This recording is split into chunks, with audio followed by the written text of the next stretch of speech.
बिस्मिल्लाहिर्रहमानिर्रहीम अस्सलातु वस्सलामु अला अशरफुल मुरसलीन इय्याका नअबुदु व इय्याका नस्तईन। तमाम देखने और सुनने वालों को अस्सलाम वालेकुम। मैं हूं आपका मेज़बान चौधरी मुदस्सिर में। आप देख रहे हैं यूट्यूब चैनल बाखरूश ऑफिशियल। सबसे पहले बात करते हैं हुकूमत की। हुकूमत समझ रही थी कि हमारी बात सुनी जाएगी, हमारी बात मानी जाएगी, जो हम कहेंगे वही होगा, लेकिन अब उनकी मर्जी के फैसले होंगे, वो यही समझ रहे थे। लेकिन अब सारी गेम पलट गई है। अब उनके हर फैसले नजर आ रहा है कि वो उल्टे हो रहे हैं। हुकूमत के अहम तरीन रहनुमा ये ऐलान कर रहे थे कि हम ऐसी तरमीम ला रहे हैं और ऐसी आईनी तब्दीलियां कर रहे हैं जिन आईनी तब्दीलियों से नए चीफ जस्टिस ऑफ पाकिस्तान का रास्ता रोका जा सके। और वाज़ह रहे कि नए चीफ जस्टिस नहीं आएंगे। वो वाज़ेह तौर पर कह रहे थे कि नए चीफ जस्टिस ऑफ पाकिस्तान नहीं आएंगे, बल्कि उनकी उम्र की जो हद है उसमें हम इजाफा कर देंगे, उसमें तरमीम करेंगे, उसमें चेंजिंग करेंगे और यही काजी फायज ईसा साहब नए जज रहेंगे। जबकि काजी साहब ने पहले कहा था कि मैं एक्सटेंशन नहीं ले रहा, लेकिन उसके बाद जो ही हुकूमत ने नंबर पूरे होने की बात की तो काजी साहब की तरफ से, सुप्रीम कोर्ट की तरफ से एक प्रेस रिलीज आती है, एक ऐलान होता है कि नहीं, काजी साहब ने ऐसी कोई बात नहीं की। और इसके साथ और भी हुकूमत का प्लान था कि और भी बहुत सी ये तरमीम ला रहे हैं। जजिस को इस तरह से जजेस को तब्दील करने के जो अख्तियार आता है वो हुकूमत के पास आ जाएंगे। हुकूमत जब चाहेगी, जैसे चाहेगी, जहां चाहेगी, इन जजेस को वो पॉइंट कर सकेगी और इनको तब्दील कर सकेगी। लेकिन ये ऐसी तरमीम थी जिन पे सारी अपोजिशन सरापा एहतजाज थी और उन्होंने खुलकर इसकी मुखालफत की थी। और बहुत सी वकला जो तंजीमें हैं उन्होंने भी इस पे बहुत तशवीश का इजहार किया और खुलकर इसकी मुखालफत शुरू कर दी। इन सब के बावजूद जो हुकूमत पाकिस्तान है ये जोड़ तोड़ में शुरू रही, जोड़ तोड़ में जारी रही, जोड़ तोड़ करने में। लेकिन यह भी मुबैना तौर पर सुनने में आया 21 करोड़ रुपए एक वोट की कीमत लगाई है। 21 करोड़ लो और वोट दो। और इसमें ऐसे भी हैं, ओहदों का लालच दिया गया, वजारतों का लालच दिया गया और बहुत सारे लालच दिए गए। और अगर कोई लालच से नहीं मानता तो उसे अगवा किया गया, उस पर तशद्दद किया गया, उसके पैरों को अगवा किया गया, उसके बेटों, बच्चों, बीवी, बच्चों को अगवा किया गया कि किसी तरह से हुकूमत अपनी 2/3 अक्सरियत पूरी कर ले। लेकिन हुकूमत इसमें कामयाब नहीं हो सकी। हुकूमत अपनी 2/3 अक्सरियत हासिल करने में कामयाब नहीं हो सकी। उनके बहुत सारे मंसूबे, बहुत सारी प्लानिंग्स जो खत्म होगी और ऐसी चीजें जो हुकूमत समझती थी हमारे लिए बेहतर है, तमाम की तमाम वो खत्म होगी। और हुकूमत चाहती थी कि वो किसी तरह से 2/3 अक्सरियत हासिल करे और अपोजिशन को दबाए, लेकिन उसके सारे मंसूबे, सारी प्लानिंग फ्लॉप होगी। सबसे बड़ा जो मंसूबा था हुकूमत का वो था 2/3 अक्सरियत। लेकिन ये उस वक्त खत्म हुआ जब मौलाना फजलुर रहमान ने इनकार कर दिया। हाफिज हमदुल्ला जो उनके तर्जमान है उन्होंने इनकार कर दिया। लामहल्ला तौर पर फजलुर रहमान साहब पर उसकी जमात की बहुत सारा प्रेशर था, दबाव था। हालांकि कुछ खबरें ऐसी भी आ रही थी कि फजलुर रहमान साहब उनके बेटे मान गए, डील मुकम्मल हो गई है, कुछ वजारतें हैं जो वफाक में भी दी गई हैं और सूबे में भी दी गई हैं और उन्हें कुछ सेनेटर भी दिए गए और बहुत सारे मरात और लवाजमात जो दिए गए। लेकिन जिस रात पार्लियामेंट पे हमला होता है और बहुत सारी गिरफ्तारियां होती हैं और उसके बाद महमूद खान अचकजई से मौलाना फजलुर रहमान की मुलाकात होती है और महमूद खान अचकजई उन्हें समझाते हैं और उस मुलाकात के नतीजे में ये हुकूमत को ना कर देते हैं, इनकार कर देते हैं, बल्कि ऐसे करें हुकूमत से हाथ काट जाते हैं। एन टाइम पे जब 2-3 दिनों के इजलास भी जारी है, लेकिन ये तरमीम पेश नहीं हो सकी क्योंकि हुकूमत के पास 2/3 अक्सरियत नहीं। अब कानून के मुताबिक जो मोस्ट सीनियर जज है जो कि मंसूर अली शाह साहब हैं, वही चीफ जस्टिस ऑफ पाकिस्तान बनेंगे। और हुकूमती ज़राए और दीगर ज़राए भी इस बात की तस्दीक कर रहे हैं। अब इनके रास्ते में कोई ऐसी रुकावट नहीं कि वो जज ना बन सके और अगले चीफ जस्टिस मंसूर अली शाही होंगे।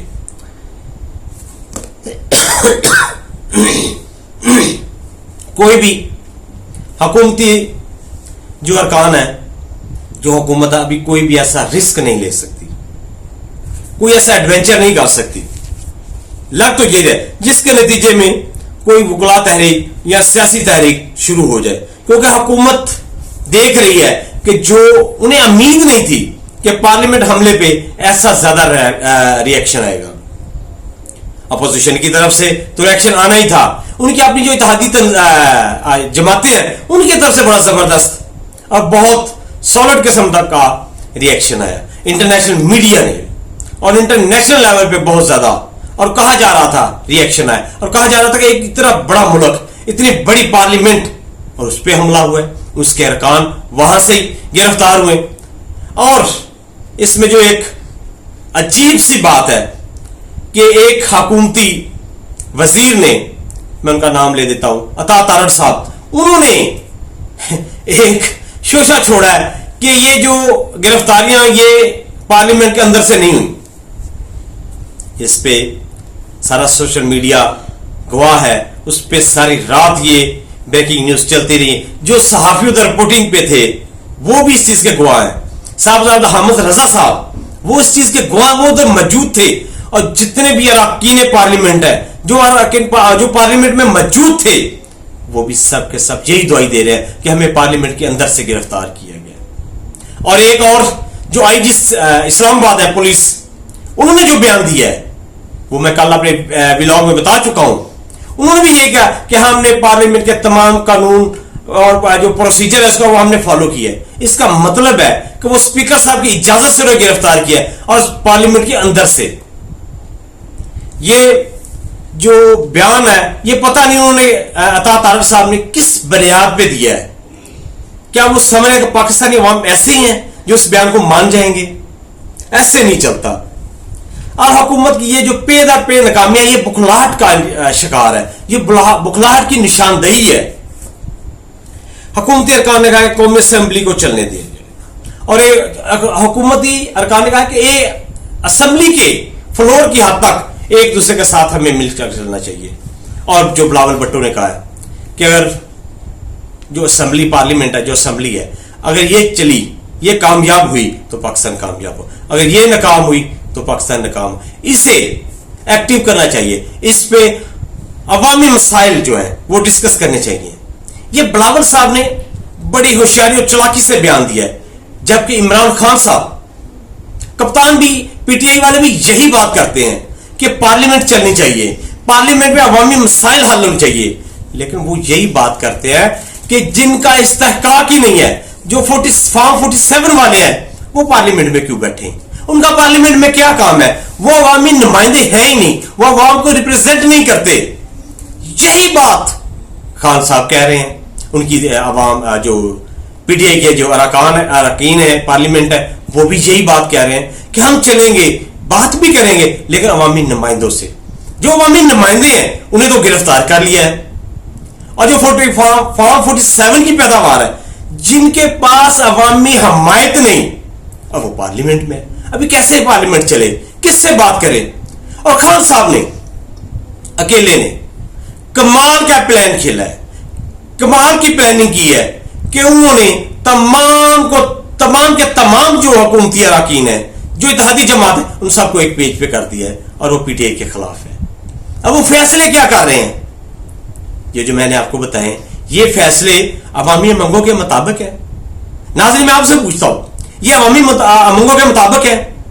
ये फैसले वो अरकान कर रहे हैं जो अवाम को रिप्रेजेंट करेंगे? बिल्कुल नहीं। ये अपने केसेस खत्म कर रहे हैं, ये अपने बच्चों के रास्ते साफ कर रहे हैं, ये अपनी हुकूमत को पायदार बनाना चाहते हैं। इसलिए कह रहे हैं हमें इनकी हुकूमत नहीं चाहिए, हमें हमारा मजबूत पाकिस्तान चाहिए, हमें मुआशी हालात अच्छे चाहिए, हमारी करेंसी ऊपर हो, हमारे पासपोर्ट की ताकत हो, उसकी पहचान हो, उसकी इज्जत हो। पाकिस्तान जब किसी मुल्क में जाता है बाहर, तो उसकी इज्जत हो, उसे कदर की निगाह से देखा जाए। बड़े टैलेंटेड पाकिस्तान है, बड़ा टैलेंट है, पूरी दुनिया में इसके डॉक्टर्स इंजीनियर्स और बेतहाशा जो जरहेज माइंड्स है, जो बेहतरीन माइंड्स है, जो बेहतरीन जहन है, वो पूरी दुनिया में है। वो पाकिस्तान में क्यों नहीं रहते? इन्हीं की जो प्लानिंग्स है उस वजह से ये पाकिस्तान में नहीं रहते। और एक बहुत बड़ा सन है, उस पे मेन स्ट्रीम पे कोई बात नहीं, लकी मरवत। ये नासरीन बहुत तकलीफ दे बात है। दो पुलिस ने एहतजाज किया हुआ है और कह रहे हैं कि हमारी जो सिक्योरिटी एजेंसीज हैं वो वहां से चली जाएं, तो हम 3 माह में उधर हालात ठीक कर देंगे, अमन अमान हो जाएगा। ये अच्छी बात नहीं। मैं यही कह रहा हूं कि पाकिस्तान के तमाम स्टेक होल्डर्स को मिल बैठना चाहिए और इस हकीकत को डिनाई नहीं कर सकते, इस हकीकत से मुंह नहीं फेर सकते कि पीटीआई पाकिस्तान की वाहद सबसे बड़ी जमात है। जो अवाम ने इन्हें वोट दिया है वो आपके सामने है। 8 फरवरी में अवाम ने इसे साबित किया है, उसे साथ लेके चलें। ये खान के बगैर ये सियासी इस्तेहकाम नहीं आ सकता, मुल्क दुरुस्त ट्रैक पे नहीं आ सकता।